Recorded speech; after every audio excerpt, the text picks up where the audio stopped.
Contest করে president নির্বাচিত হওয়ার পরও এমপির মনোনয়ন না পাওয়ার কারণে তিনি প্রেসিডেন্টের দায়িত্ব পালন করতে পারছিলেন না এবং ম্যানেজিং কমিটি স্থগিত অবস্থায় ছিল।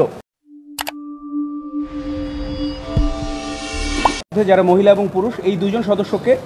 ওই এলাকার যিনি এমপি বা মেম্বার অফ পার্লামেন্ট তিনি মনোনয়ন দেবেন, এটাই ছিল এখন পর্যন্ত তাদের যে 6 নভেম্বর 2019 তারিখের যে সার্কুলার, সেই সার্কুলারের বিধান। আমরা এই সার্কুলারটাকে চ্যালেঞ্জ করলাম, বিশেষ করে যিনি পিটিশনার তিনি কুমিল্লার একটা স্কুলের প্রেসিডেন্ট পদে কন্টেস্ট করে প্রেসিডেন্ট নির্বাচিত হওয়ার পরও এমপির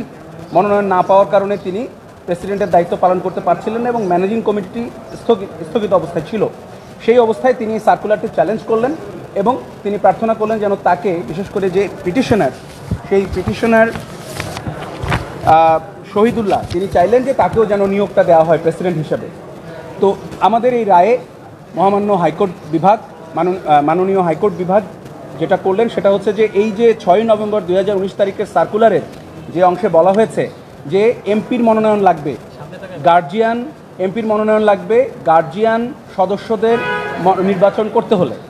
সেই প্রভিশনটিকে টোটালি বাদ দিয়ে দিলেন, অসাংবিধানিক বললেন এবং বললেন যে একজন এমপির কোনো ধরনের কোনো মতামত নেওয়ার প্রয়োজন নেই এবং একই সাথে এই যে পিটিশনার শহীদুল্লাহ তাকে এই ম্যানেজিং কমিটির প্রেসিডেন্ট হিসেবে নিয়োগ দিয়ে এই ম্যানেজিং কমিটির কার্যক্রম অনতিবিলম্বে শুরু করার নির্দেশ দিয়েছেন।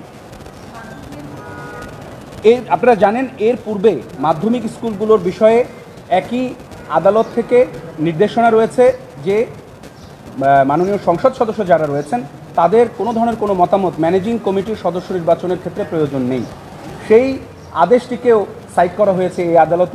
এই আদেশে এবং এই আদেশের মাধ্যমে এখন থেকে প্রাথমিক ও যে গণশিক্ষা মন্ত্রণালয় রয়েছে তার অধীনে যেসব প্রাথমিক বিদ্যালয় রয়েছে সেই বিদ্যালয়গুলোতেও ম্যানেজিং কমিটির সদস্য নির্বাচনের ক্ষেত্রে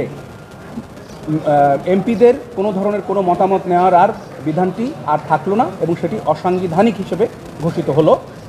এবং একইভাবে আমি বলবো যে পিটিশনার যে শহীদুল্লাহ তাকে এই স্কুলের ম্যানেজিং কমিটির প্রেসিডেন্ট হিসেবে দায়িত্ব পালনের ঘোষণা দেওয়া হয়েছে। এই রায়টি হয়েছে মূলত 7/8/2022 তারিখে